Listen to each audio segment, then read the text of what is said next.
Guys, magandang hapon. Ngayon meron tayong troubleshoot. Ang problema po natin ay yung ating aircon ay nawawala. Lalo na po pagka bumiyahe tayo ng medyo malayo na. Meron naman po siyang lamig. Pagka start natin ang ating sasakyan at pinandar natin yung aircon, malamig naman po siya. Pero pagka medyo tumagal na, nawawala na yung lamig niya. Bali, ang una nating gagawin, i-check natin yung ating compressor kung gumagana po ba or kung nag-i-engage. So gagamit tayo ng tester para malaman natin, kasi ang nangyayari po ay yung ating auxiliary fan ay umaandar, tapos yung ating compressor naman ay hindi siya nag-i-engage. So yun po yung nakita kong problema, kaya po nawawala yung lamig niya. So ngayon, para masigurado natin, meron yan dito na wire na isa, ito. Yung wire na ito ay positive. Yan po ay papunta sa ating compressor, kasi yung ating compressor may ground na po yan. Bali isang wire lang yun nandito, yung positive lang. So i-check natin yan na ating compressor. Pagka nag-engage yung ating auxiliary fan, so i-check natin to, dapat ito ay may kuryente din. Pag nag-off yung ating auxiliary fan, dapat ito ay walang kuryente.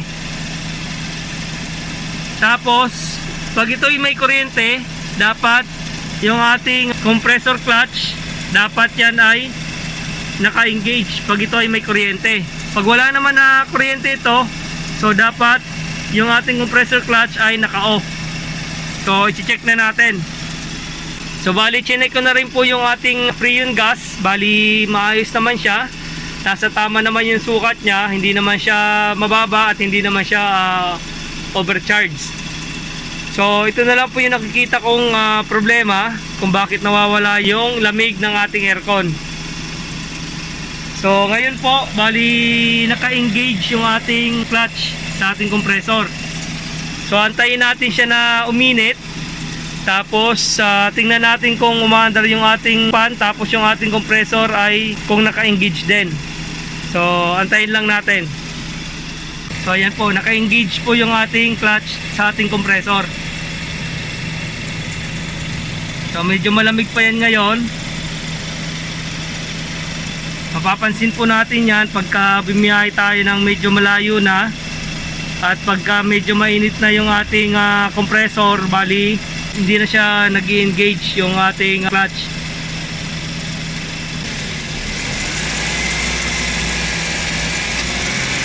Ayan, nag-off. Ayan, nag-on ulit.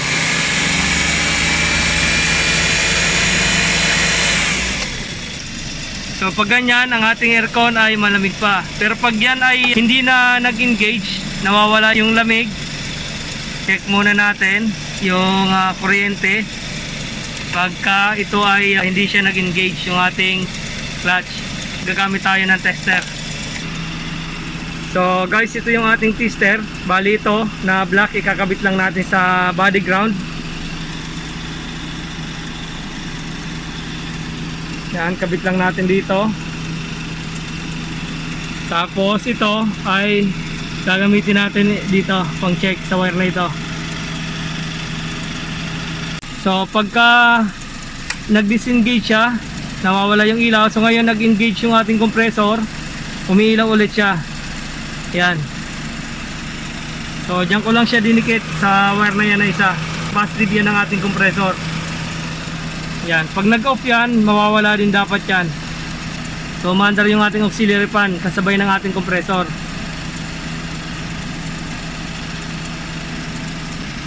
Tapos naka-engage yung ating clutch. So ngayon maayos pa yan dahil medyo malamig pa. So ayan guys, namatay yung ating auxiliary fan, tapos nag-disengage yung ating compressor. So ayan, medyo nahuhuli na yung andar ng ating compressor dun sa ating auxiliary fan. So yan na nagiging problema. Pagka mainit na siya, so nahuhuli na yung andar ng ating compressor, nauna yung andar ng ating auxiliary fan. Pero umiilaw na siya dito sa ating test light. umiilaw na, pero yung ating compressor, yung clutch ng ating compressor ay hindi pa umaandar. So ayan. So guys, pwede rin natin i-check doon yung pinakamalapit na wire doon sa ating compressor clutch. Ito. Yan. Yung wire na yan na isa. So, bali dalawang wire yan. Yung isa papunta sa compressor, yung isa naman papunta sa clutch. So dito natin i-check papunta sa clutch.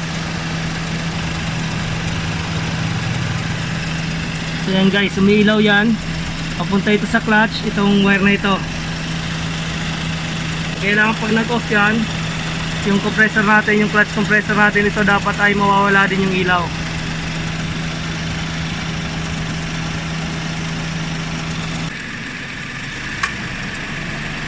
So ayan guys, nahuhuli na siya. Nahuhuli na yung under ng ating compressor. Umiilaw na yung ating tester, pero yung ating compressor ay hindi pa umaandar. Yung clutch niya hindi pa nag-engage. So yan ang problema natin, kaya nawawala yung lamig ng ating sasakyan. Pero pag yan ay umandar ulit, halimbawa pag nirevolution nyo, so yan ay mag-engage ulit.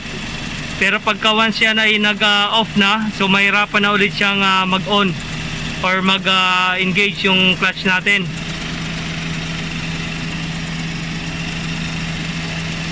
So lalo na pagka traffic, tapos halimbawa nagkarga tayo ng gasolina habang nag-aantay tayo, so basta pagka huminto tayo, nawawala yung lamig niya.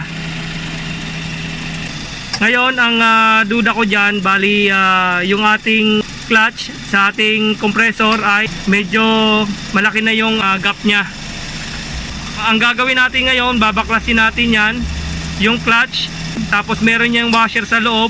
Meron po yan na dalawang washer dyan, tatanggalin natin yung isa, tapos titingnan natin kung ganun pa rin ang mangyayari. So yan na po yung last option ko, kasi okay naman po yung kuryente niya, dumadaloy naman po papunta dun sa clutch natin, tapos sabay naman po yung test light natin dun sa andar ng ating auxiliary fan. Tapos yung freon gas natin, ayos naman yung karga, tama naman. So yan na lang po yung last option natin. So gagawin na po natin yan, babaklasin natin yung ating clutch sa ating compressor. So titingnan natin kung madudukot natin yan doon sa ilalim. Pagka hindi, tatanggalin natin yung buong compressor. Tapos papakita ko sa inyo kung paano natin gagawin yan.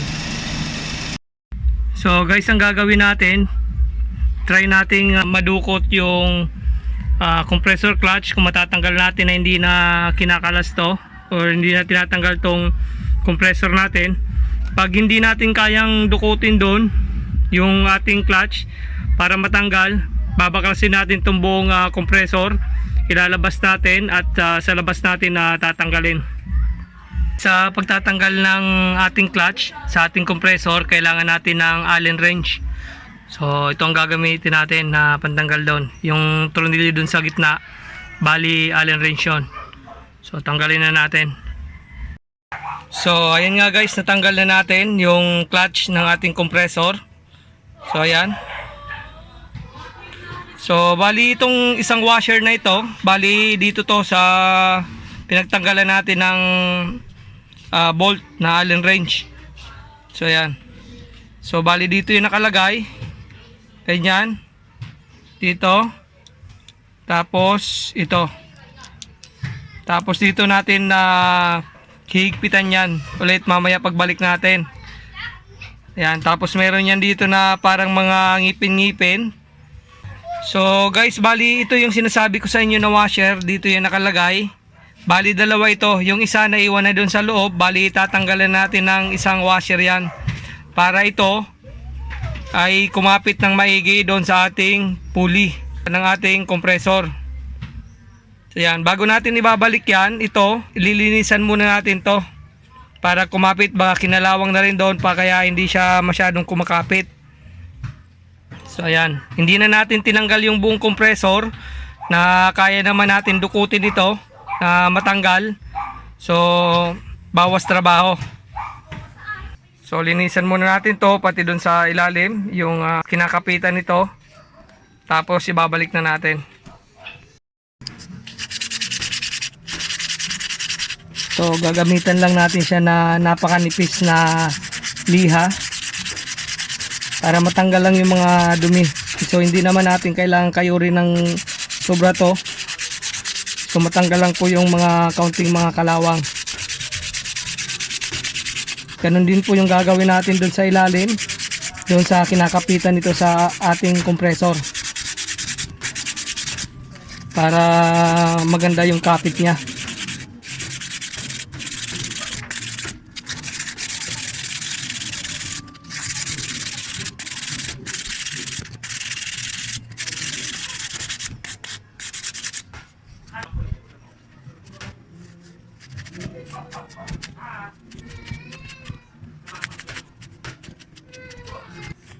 So guys, ayan nga, malinis na yung sa ilalim naman.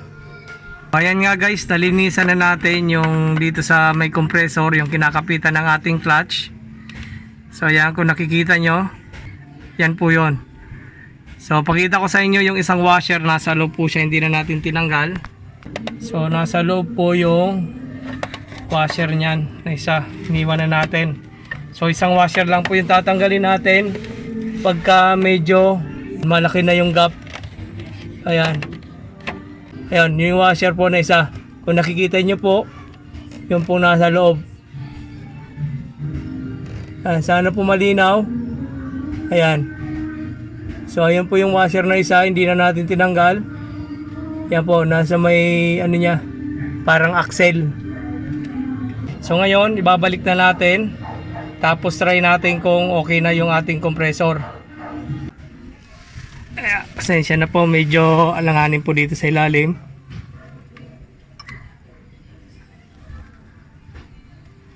Yan, parang masyadong dikit wari.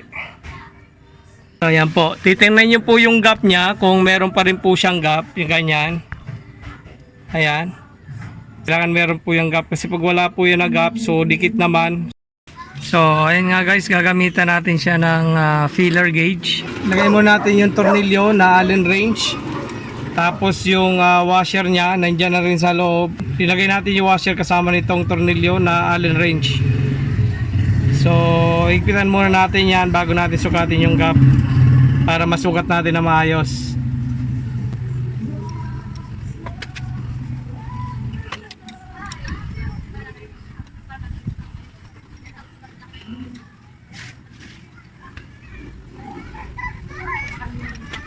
Ito yung kagandahan, dahil nadukot natin yung clutch natin, nabuksan natin.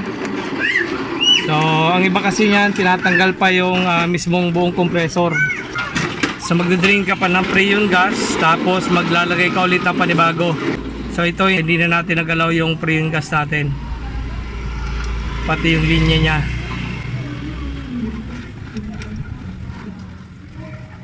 So pagka hindi naman sobrang laki ng gap ng ating compressor clutch, ang gagawin lang natin, yung washer lilihain lang natin, or papalitan natin ng washer na medyo manipis dun sa dalawa.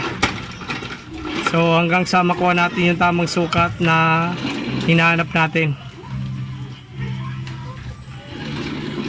So sa pag-iigpit nyan, kailangan natin sungkitin dito ng flat screw para dumikit ito dito, para maigpitan natin to ng maayos.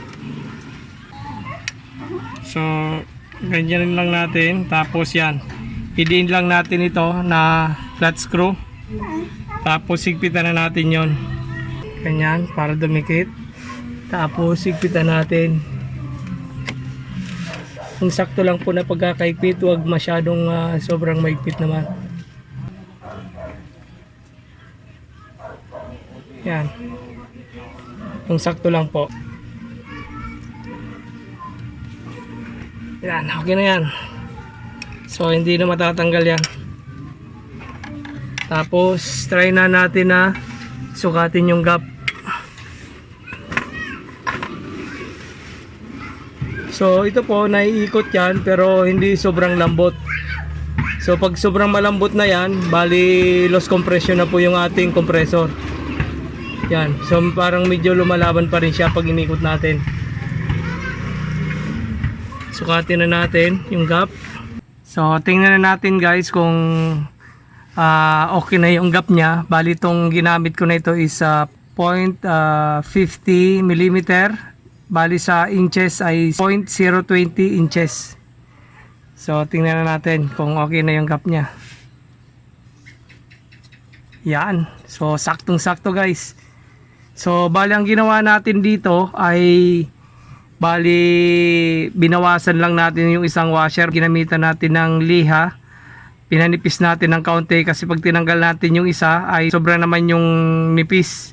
So halos wala ng gap. So ang ginawa natin, niliha natin yung isang washer para numipis. So ayan, sakto-sakto na yung gap niya guys. Bali 0.020 inches, sa millimeter naman ay 0.50 millimeter. So ayan. So ngayon susubukan na natin yung panda rin. Tingnan natin kung maayos na yung kanyang pag automatic, yung pag on and off. So check na natin. Panda rin natin yung ating makina. Tanggalin natin yung mga gamit dito. So ngayon guys, susihan na natin. Panda rin na natin yung ating sakyan. Tapos buksan natin yung aircon.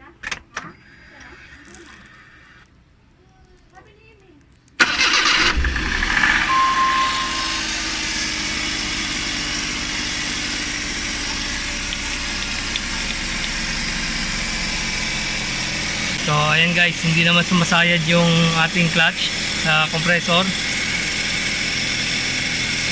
Yan, so naka-off pa yung ating aircon. Panda rin na natin.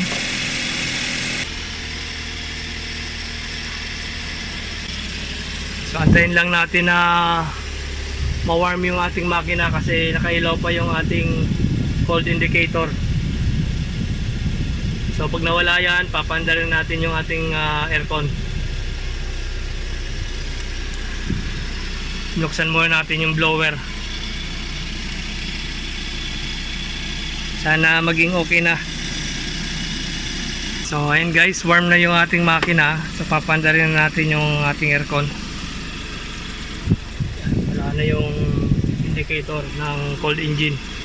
So panda rin natin. So ayan guys, umaandar na. So antayin lang natin na mag-automatic yung ating compressor. So tingnan natin pagka mainit na yung ating compressor kung mag-automatic pa rin siya, kung magsasabay na siya doon sa ating auxiliary fan. So dapat sabay po lagi yan kasi dati umaandar na yung ating auxiliary fan tapos yung ating compressor ay hindi pa nag-engage. So ayan.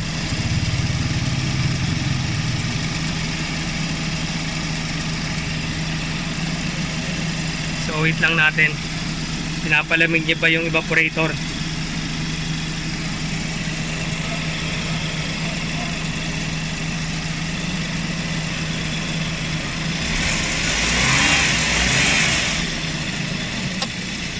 So ayan guys, namatay na yung ating compressor.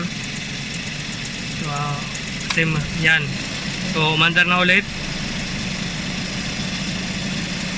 So sabay na siya sa ating auxiliary fan pagka umiikot, pagka nag-engage yung clutch nya. So sabay na. Rev natin.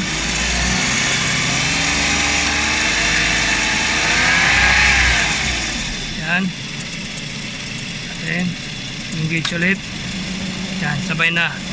So umaandar na rin yung ating auxiliary fan ng sabay sa ating compressor.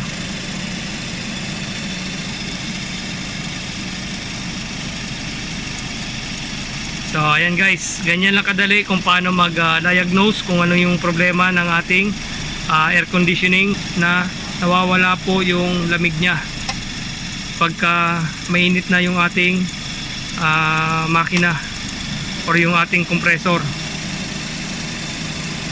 So ayan, maayos na yung ating compressor ngayon. Drive natin ulit, tingnan natin kung sumaba ulit.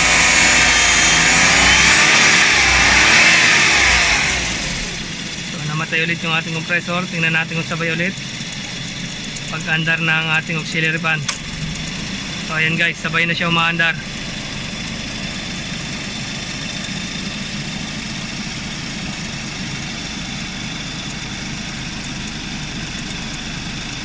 So, yan guys, ganyan lang kadali kung paano mag-diagnose ng ating aircon na hindi sumasabay yung ating compressor sa auxiliary fan pagka mainit na yung ating compressor. Hindi siya nag-engage pero may power siya na dumadaloy kasabay ng ating auxiliary fan. So, kung nagustuhan niyo po itong ating video, huwag po nating kalimutan i-like, share, and subscribe ang aking channel. At pakiclick po ng ating notification bell para updated po sila sa mga video ko pa pong i-upload. Maraming salamat po at ingat po tayo. God bless po.